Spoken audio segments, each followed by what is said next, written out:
আমাদের রিলেশন করে বিয়ে, আর যেহেতু আমার জীবনে একটা ধাক্কা ছিল, আমি সিঙ্গেল মাদার ছিলাম। আমার হাজব্যান্ড অসম্ভব ভালো মানুষ। আর যেহেতু ও একটু ও বিদেশে বড় হয়েছে, লন্ডনে পড়াশোনা সবকিছু ওখানে। বিয়ে করে বিভিন্নভাবে আলোচনা সমালোচনায় জড়িয়েছেন রুবায়েত ফাতিমা তনি। কেননা তিনি বিয়ে করে সেই খবর গোপন রেখেছেন। কিন্তু সেই বিয়ের খবর প্রকাশের পর থেকে তনিকে নিয়ে বিভিন্নভাবে চর্চা চলছে সামাজিক যোগাযোগ মাধ্যমে।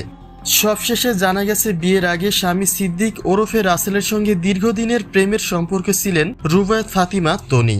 তাহলে প্রশ্ন তো উঠে আসে যে স্বামীর মৃত্যুর কয়েকদিন পরে নতুন প্রেমে নিজেকে উজাড় করেছিলেন তনি। স্বামী সাদাত রহমানের প্রতি তার যে ভালোবাসা ছিল তা কি এতটাই ভুলে গেলেন? সব মিলে রহস্যের জট পাকিয়েছে নেটিজেনদের মনে।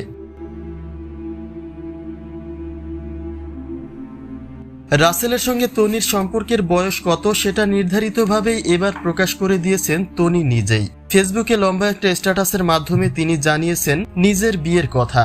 তিনি বলেছেন চলতি বছরে এপ্রিলের 14 তারিখে প্রথম পরিচয়, জুনের 21 তারিখে প্রথম দেখা এবং সর্বশেষ আগস্টের 12 তারিখে বিয়ে।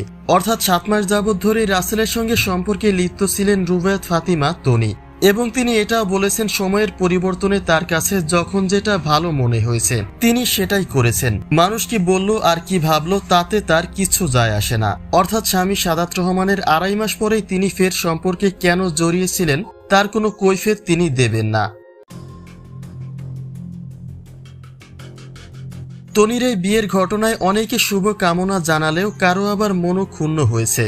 কেননা স্বামীর মৃত্যুর শোক না কাটতে কি করে নিজের জীবনে আরেক পুরুষ টেনে নিলেন তনি।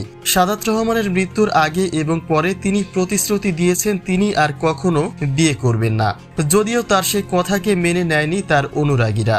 কিন্তু স্বামীর মৃত্যুর পরে তনির এত তাড়াতাড়ি ঘুরে দাঁড়ানোকে ভালো চোখে দেখেনি অনেকেই। অন্তত একটা বছর পার করলেও হয়তোবা এভাবে সমালোচনায় আসতেন না তনি। বলতে গেলে সাদাতের মৃত্যুর মাত্র 2.5 মাস পরেই নতুন জীবন সঙ্গী খুঁজে নিয়ে তিনি তার নিজেকেই মিথ্যে প্রমাণ করেছেন।